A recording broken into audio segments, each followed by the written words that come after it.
You don't have to know how to do every job in your business to be able to delegate effectively. I think that's a bit of a game changer for most people when they learn about how to delegate the first time.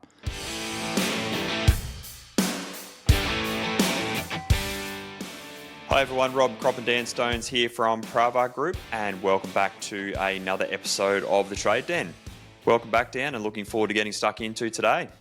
Hey Rob, hey everyone. Yes, I am. I love this topic today. Today we're going to talk about something that separates the business owners who swim and those who invariably end up sinking. We're talking about delegation.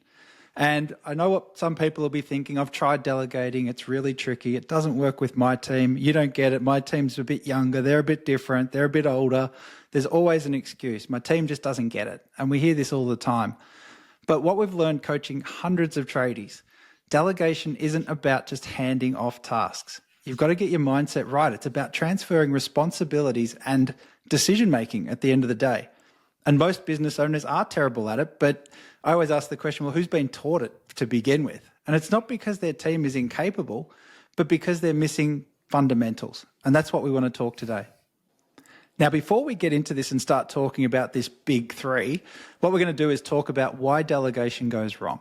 We see these same patterns over and over and over, and you probably felt them yourselves, but let's get into these three. Problem number one is confusion. You give vague instructions, you end up with problems. Yeah, confusion's a really big one, isn't it? Where as the business owner, you're busy, you've got plenty of things, you're wearing all the hats, you've got plenty of things on the go, you're juggling multiple things. And so when you do delegate, you're vague in terms of what's the task or what's the responsibility or what's the thing that you're actually delegating. And because you're vague in your direction or delegation, you get a vague response back. Yeah, and I think you can see it. The minute you say it, you know it, and you can't walk it back. It's really hard to take it back when you've been too vague because you're like, well, I'll say it again, and maybe this time I'll say it even louder. It doesn't work. But vague instructions sort of sound like, well, sort this out. That's sort of one of those vague instructions. I need it sorted out. And in your own mind, everyone knows what that sort of means, but everyone can take that differently. And when you're trying to interpret what sorted out means in the context of a busy job site or something like that, it can cause havoc. And someone just stands there like they're frozen deer in the headlights. Yeah, it's almost, can you sort this out? Can you get this done? Or can you work on this? Hey, get this done kind of thing.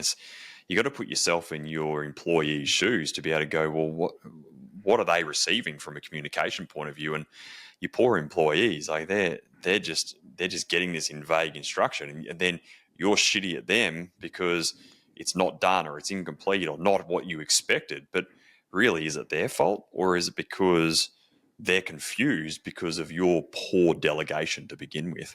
Yeah, and I think that's the responsibility we're looking for people listening to take. It's got to be your responsibility. You're responsible for the impact of your communication. So paying attention to that's really important. The second problem is, I think it's with the best of intentions everyone's got. Like, people don't come to work trying to do a shitty thing, but it says the best of intentions, but there's no buy-in.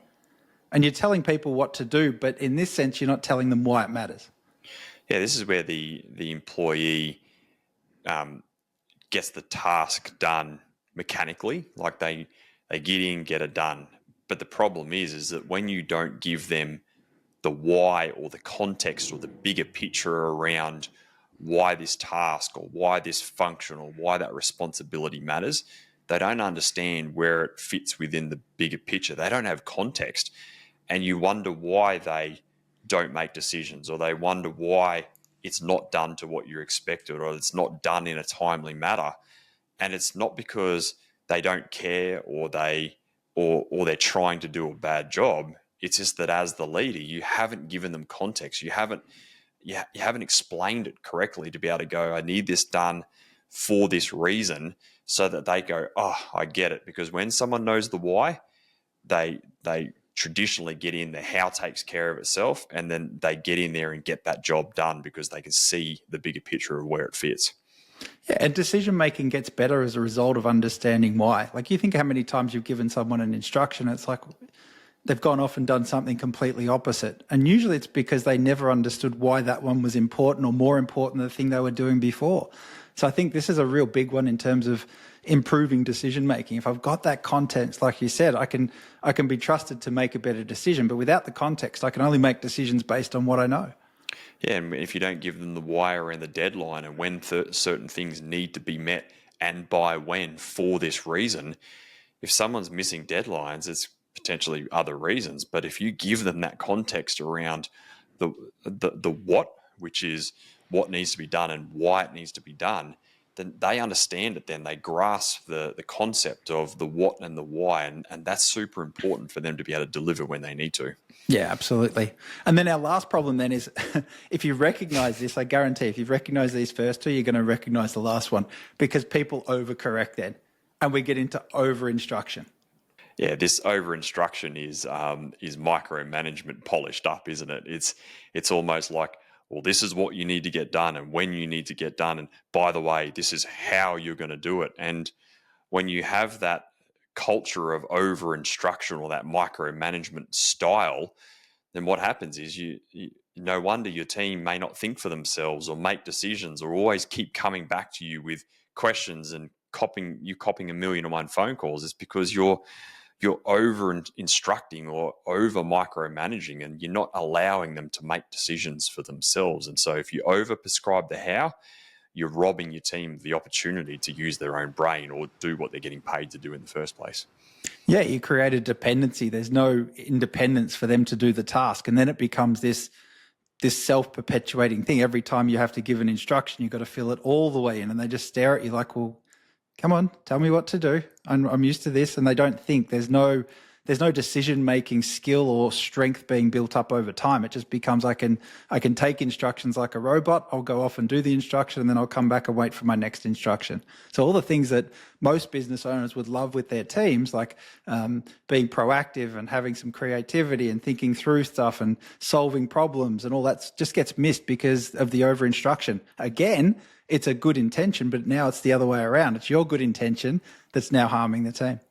When I meet a client and when I'm talking to them on a strategy call, for example, one of the biggest things that I hear all the time is that the owner feels, they're like, Rob, I'm just feeling like I'm at capacity. I can't take any more on. I can see the opportunities. There's quotes sitting on my desk. There's more jobs to be had, but I physically cannot do any more. I'm already at my limit.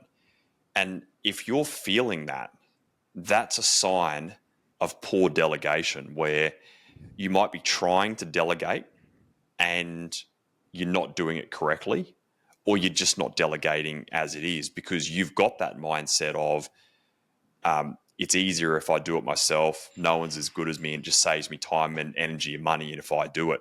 And so delegation is the thing. It becomes the limit. It becomes the ceiling that so many business owners can't break through because of the owner's inability to effectively delegate, because they notoriously get these few things wrong in the delegation process. Yeah, and you end up at that stuck stage where it's just down to how much can you fit in. And that's why owners get stuck, right? The ones that are talking through this, like, I just can't take any more on. You're right, you can't. But then they don't make this link up. They never take that responsibility that we said at the top in terms of being able to say, well, how can I improve this? What can I do? And a lot of the time the answer is staring them in the face. Delegation. You've just got to get good at it, and you've got to practice it. Correct. It's what's got to give so that I can get. What's got to give off the bottom layer of my plate so I can get the time to work on other things that matter. That's how growth is achieved, by something giving so that you can get. And what is given is through delegation. And so I'm a big believer that in management, delegation is one of the most important skills that needs to be mastered over a period of time. I would believe it's obviously accountability is important. We'll do another episode on accountability, but you actually can't hold someone accountable unless you learn how to master the art, which is delegation, because they're interconnected, but delegation always precedes accountability. Yeah. And I think this is, you said there, it's something that needs to happen. I think everyone understands the need of it, but who's actually been taught? If I think, when did I learn delegation? I learned it over trial and error, and what did I do shit, and it took me forever, and sometimes it worked, sometimes it didn't. But who's actually been taught this stuff is sort of the question. It's just one of those management things that happens over time that you get asked, are you good at it? Can you do it? Will you do it? That sort of stuff. But you never actually taught it. So that's why I'm excited today to bring sort of the big three across in this episode. Well, you're right. You never learn this at trade school, and when your business gets to a certain size, it's not about how good you are at your craft. It's about how great you are as a manager. The soft skills of management takes time and practice and leaning into it. It's not necessarily the sexy stuff, but it's the important thing which is going to take you and your business to the next level. Yeah. So without any further ado, let's get stuck into it then. Let's talk about this big three. And great delegation comes down to these three things. If they're included in your instruction, you're going to go from having a team that goes from just being the order takers, the robots that we talked about, into real problem solvers and people that are contributing to the success of the team. And the three things we need to talk about is what, when, and why. If you can build these three things into every time you give an instruction, you're going to see the effectiveness of your communication go through the roof. And so let's break these down, Rob. The first one being the what is all about crystal clear outcomes. And to be absolutely clear, it's not about telling people how to do the job. Yeah, this isn't the how. This is being super specific on what you're actually delegating, whether it's a task that you're delegating, hey, can you get insert here done, or it's a certain activity that they need to do, or it's a delegation of a responsibility or a decision making that they need to be able to make. So there are a couple of different levels of delegation that you can do. Regardless of what that is, it's being super specific on what you're actually delegating or moving and transferring from your plate to someone else. It's the transfer of responsibility from you to them. And the clearer you are on what that delegation piece is, and the more that they understand what that is and what you expect of them, the more that it's going to register in their mind, and then you can move to the next part. But the what is always comes before the when and the why. So on the basis that we're talking about what the end result looks like, that's what we're shooting for with the what. What does success look like? What's the outcome? What's the end result? Let's see if we can do this with a couple of examples. Give us you've heard enough of them, so have I. But what's a poor what? Like if you were going to say, well, here's an example, what's a poor what in terms of an instruction? Let's use a overdue accounts for an example. You're dealing with your bookkeeper and you're following up end of month overdue accounts. Yep. You ring your bookkeeper and go, hey, Mary, I need you to follow up overdue accounts. I need to know who still owes us money. Nice. All right. Why do you think, or why was that your example? Like, why was that a poor example? Because it's vague. There's no what information you need. All you've said is, hey, can you follow up and let me know? You haven't given context around what she needs to follow up, what information she's going to provide you, over what period of time, the status of overdue accounts or anything. There's no meat or context around the specifics around what you're actually asking from Mary. All you've said is, hey, can you follow up overdue accounts and let us know who owes us money? And most business owners say that because they're in a rush to move on to the next thing, and they're just like, they know they need that stuff, but they haven't taken the time to explain to Mary what you're actually looking for. Yeah, and the outcome then becomes that you can sort of see it coming, right? The outcome is you're going to get an incomplete answer. It's not quite what I was after, or that's good, thanks, but I really needed to know. And you see how now this starts to stack up in terms of the time, the effort, your expectations, what you think of Mary as your bookkeeper. All of this stems, but it stemmed from that one instruction. So you're absolutely right. Have you got, and you gave some good things that might be missing, can you think of a way to throw them into a good example then, if you're going to turn this around and go to that next step so we knock out some of that, the shit that goes on afterwards when we issue a poor what? Yeah, it's, hey, Mary, can you follow up all outstanding invoices from the last 30 days for all the people who need to be followed up? Can you give us a report on each of those people who owe us money in terms of have they paid, have they been contacted, is someone not responding, or does it need to be escalated? And what that does is it helps Mary around, well, I know I need to follow up over what time frame, and I need to report with the status of each of those people who still owe us money. And so with Mary, she's then going to be able to be really clear in her mind around what to give back to you in that report and what you're actually chasing. Otherwise, Mary's not a bloody mind reader. She doesn't know what you're looking for. So if you don't explain what you're specifically chasing, Mary's going to run off, burn hours of time doing something, then dish it to you, and then you potentially get the shits because Mary hasn't actually done what you've thought you've asked her to actually do. Yeah, absolutely. So you've doubled down. When you contrast those two, you've doubled down on the what. There's another layer of detail on the outcome and what the outcome looks like. It's not the process. And I think this is a big one on the what. It's let your team figure out how to get there. Mary's your bookkeeper. You're not the bookkeeper. She probably knows bookkeeping better than you do. If you've got an admin and you're delegating admin tasks, there's admins that know how to do things better than you. So being able to have them, you run with the how. I'm just being absolutely clear on what it is I want. It's your gig. You go and do it. Well, they're the expert, aren't they? Yeah, exactly. And if they get stuck or they're unclear, let them come and ask for help. Like, that's not quite clear to me. I'm not sure what you want. That's a perfectly fine question to come back. And you don't crack the shits at that. You just go, well, how can I be clearer? And what can I tell you? I'm not going to tell you how to do your job, though. That doesn't help anyone. She knows how to do her job. She just needs clearer instructions, maybe with some more depth. You don't know how many options there might be in your accounting package to run a report like that. I can tell you all kinds of things about who owes us money. But it's a different thing when you can layer it in with a really specific what. Love it. All right, let's get on to our second of the big three, and this is the when. Thinking about it, like if you just looked at that and you said to Mary, do that stuff for us, the what's really clear, that's awesome. But every task needs a deadline, right? I'm going to say they're all important. They actually are.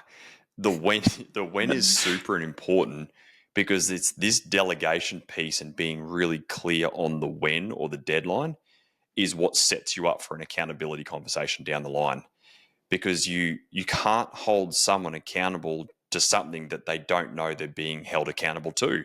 And this is where so many business owners miss this trick because they get the shits with their team because they're not doing what they ask or doing what's delegated. But it's not necessarily their fault. It's your fault as a leader because you haven't set a deadline of when things need to get done by. And so when you don't do that, well, do you need it done today, tomorrow, next week, next month? Like, what do you expect? If you don't set the expectation, then who are they to know? Yeah, and how many times have you seen managers, owners, people on teams crack the shits when they go, yeah, it's on my list. It's on my list because you told me what you wanted and it is on my list, genuinely. It's like there's no time attached to it. You can't crack the shits if it's not done in the time you want it. I'm not a mind reader. I can't guess the time when I've got other things and other priorities. So I think this is where the deadline has to be specific. It can't just be a vague sort of soon, when you get a minute. And when you get a minute to you might mean, hey, I need it like in the next 5 minutes. But they don't know that. When I get a minute, I'm in the middle of something. You'll get it when I can get it to you.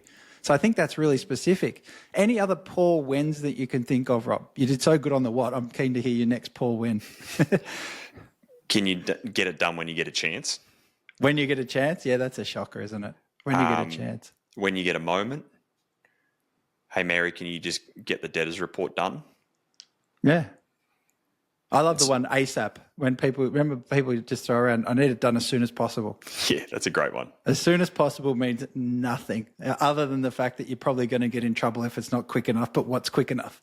Yeah. Like there's no context for it. Like they're poor examples of when. I think the biggest one is just leaving it out. People just forget to do it.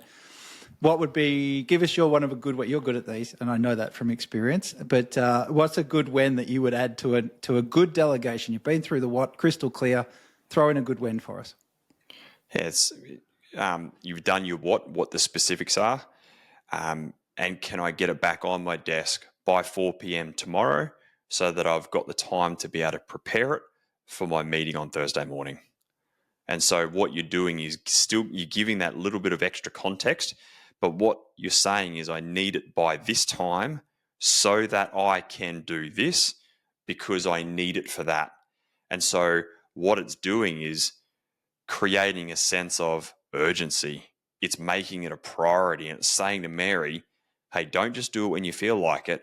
I need it by 4 o'clock. And the reason why I need it by 4 o'clock tomorrow is because I need to review it in preparation for my next meeting the morning after. So what that does is you set a deadline and it drives it up the priority list on Mary's desk.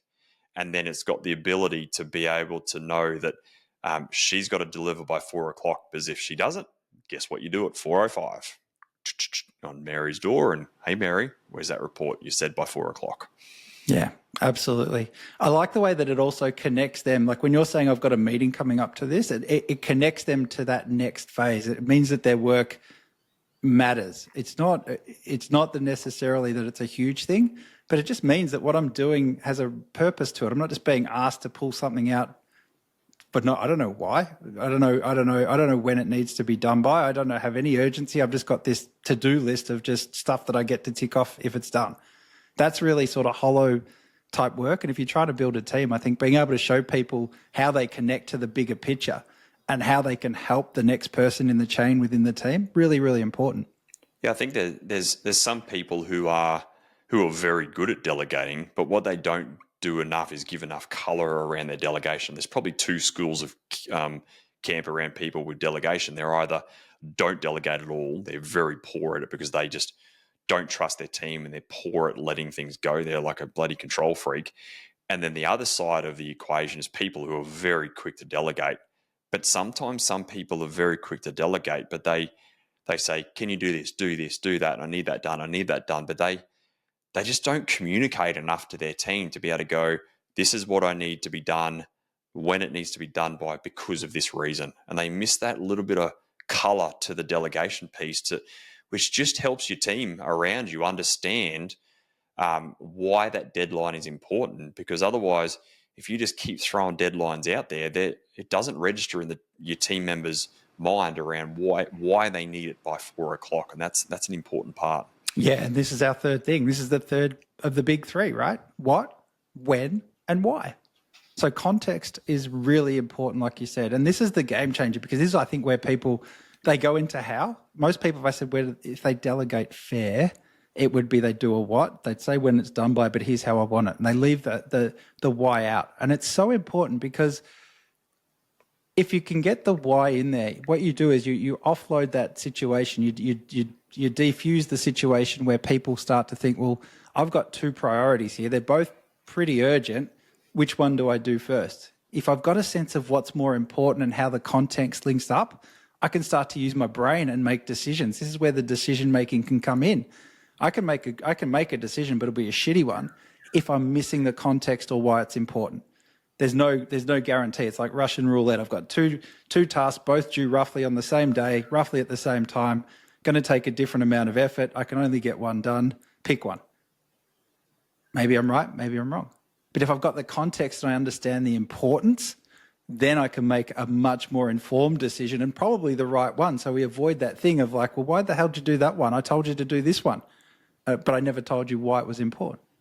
Yeah, it's almost like the more context you give someone, and you got to balance this where sometimes it's like, hey, Mary, I just need to be able to get this done by then. Boom, you just shoot from the hip and off you go. But other times, giving that context, it creates that buy-in, it enables your team to understand, like you said, and it registers for them. So they appreciate why you're asking for something. It's not like you're trying to explain it or justify why you're delegating or whatever it is, but it's helping them understand why you need that task done or why you need that decision made.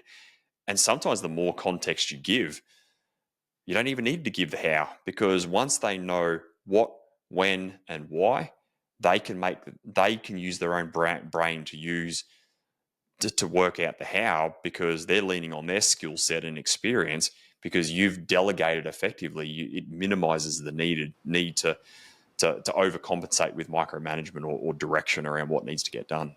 Yeah, I like that. And I love what you said there about the idea that you don't have to justify yourself. Giving the why is part of the delegation instruction. It's not a justification, because that idea of poor why is like the ultimate poor why in my mind is because I said so, because I'm the boss, because that's just the way it goes. Like, because you can guarantee if you've got to say that, the person that you're giving the instruction to is probably thinking, why am I doing that? Why is that so important? I don't get it.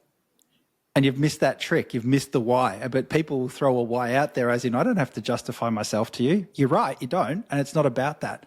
But if you want to have a good result and you want to get your what by when, you can have a much better outcome if you can link the why to it.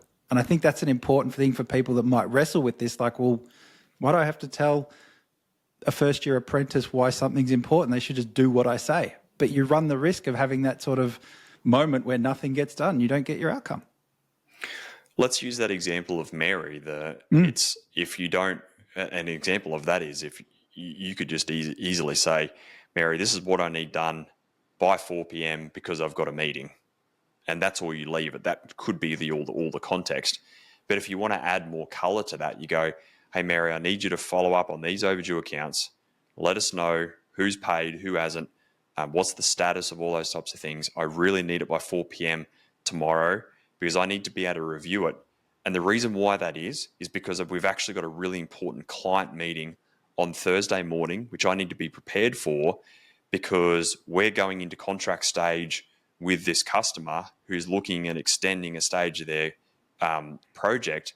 And I need to be able to know, do we take this job on or not? Because they still owe us. From what I feel, I think they still owe us a bit of money, and I need to know if we're gonna extend on that. And then you leave it at that. But what Mary then goes is like, now I get it. I appreciate that report is important because now Rob needs that information by this time because he needs to be prepared to go in to make a decision at that contract stage on Thursday morning.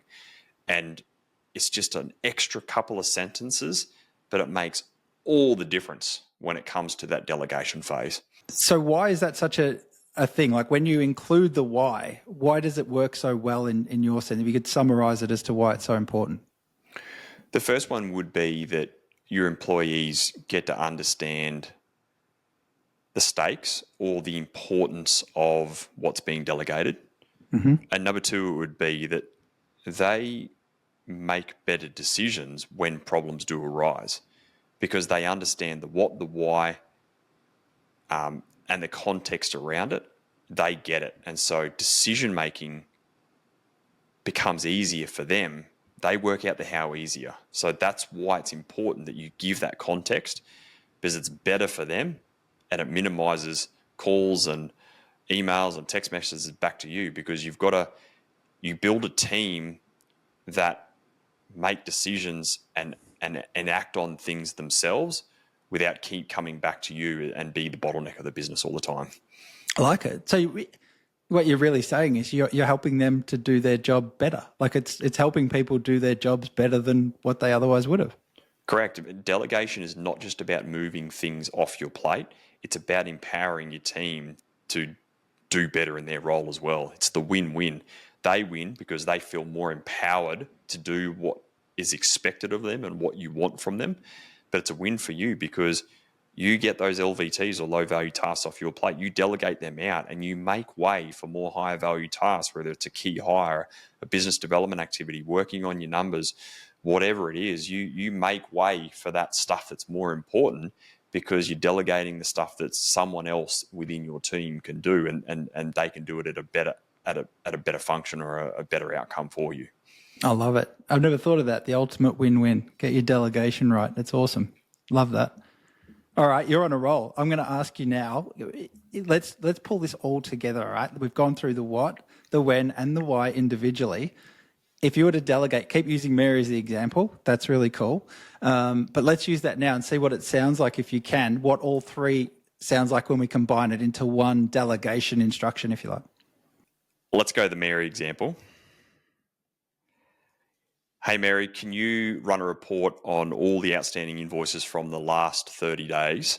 I'm chasing a status report from all the invoices that have been paid, contacted, but no response, or those invoices that require escalation. Are you able to get this to me by 4 p.m. tomorrow so that I can review it in preparation for my client meeting on Thursday morning. Now, the reason why this meeting is super important for Thursday morning is because I'm meeting with a client. We're going to contract stage with them. And I need to be able to be armed with all the information to be able to know if we're going to extend on that contract, because I've got a feeling that these guys aren't great payers, and I'm unsure if I want to extend that contract and expose ourselves to those risks. So if you can get that report run, drop it on my desk by 4 p.m. tomorrow, that'll be awesome, and I can make sure I'm prepared for this client meeting on Thursday morning. Love it. Love it. Really good.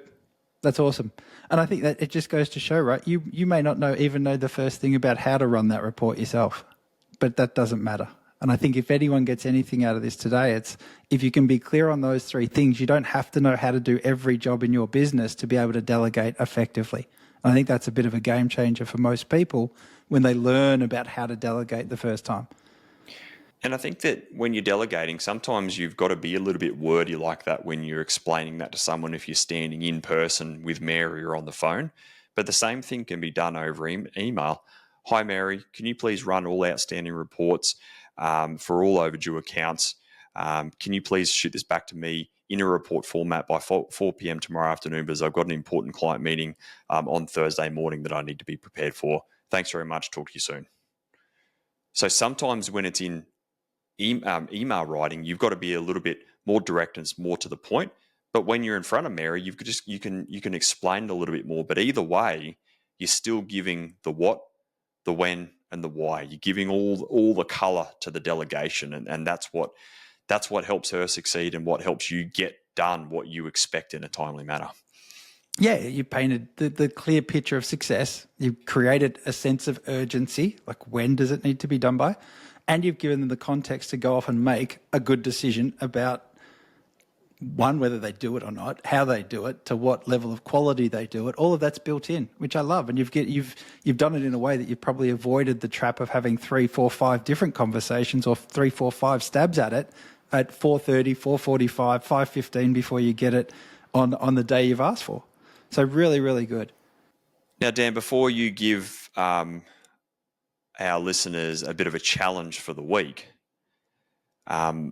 delegation is one of those things that is one of the most important ingredients to being able to take your business and life to the next level. So if you're listening here today and you want to be able to build a business that runs without you being the bottleneck or the decision maker for everything in your business, then jump across to strategysession.com.au, book in an initial discovery call, and let's talk a bit about where you're at, where you're trying to go. Let's talk through delegation as a key ingredient into that process. And let's talk through your structure to be able to see how we can get it right so that you can get some of these low value tasks off your plate and you can work on higher value tasks, which are going to take everything to the next level. So jump across there, get it booked in, and I look forward to talking to you soon. Excellent. Let's do the challenge. Pretty simple this week. Next time you delegate anything, it could be an email, it could be a phone call, it could be a face-to-face conversation. What we want you to do is practice all three elements. Do it consciously, all right? And by that we mean have it in your mind. What do I want? What does success look like? When do I want it by? And why is it important? And then do your very best to get those 3 points across, and then notice how your team responds, because you'll get feedback in the moment of that, and we want you to practice that as much as you can. The better you can get at it, the more reps you do, the better you'll get, the quicker you'll get at it. But it's not hard. It's practice is what's going to keep you from progressing on this one. The important thing to remember out of today is that delegation is an absolute skill. And like any skill, it just gets better with practice. Your job as a leader isn't to have all the answers. It's to give your team the information that they need to be able to find the answers for themselves. What you're actually doing is empowering them to do that. So how you do that is it's effective delegation, the big three, the what, the when, and the why. If you practice it consistently, you'll be able to watch your team and your business go to the next level. It will transform. Your team will transform. You won't become a bot. You will stop being the bottleneck, and your business will just go to the next level. So what it enables you to do is stop being the hero who does absolutely everything, and you can start to be the leader who empowers everyone.